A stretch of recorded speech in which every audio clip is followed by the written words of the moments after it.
Hey guys, आज हम सीखने वाले हैं डेली यूज़ करने वाले इंग्लिश वर्ड्स। अच्छी किस्मत, गुड लक।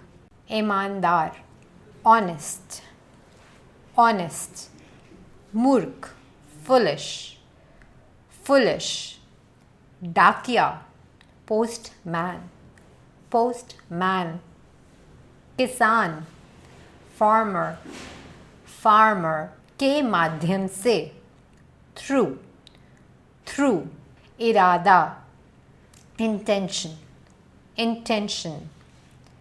विवाद, कंट्रोवर्सी, कंट्रोवर्सी। दस्ताने, ग्लव्स, ग्लव्स। नामुमकिन, इम्पॉसिबल, इम्पॉसिबल। अलविदा, गुड बाय, गुड बाय। अनुभवी, experienced, experienced. बिकाऊ, for sale, for sale. विश्वास, faith, faith.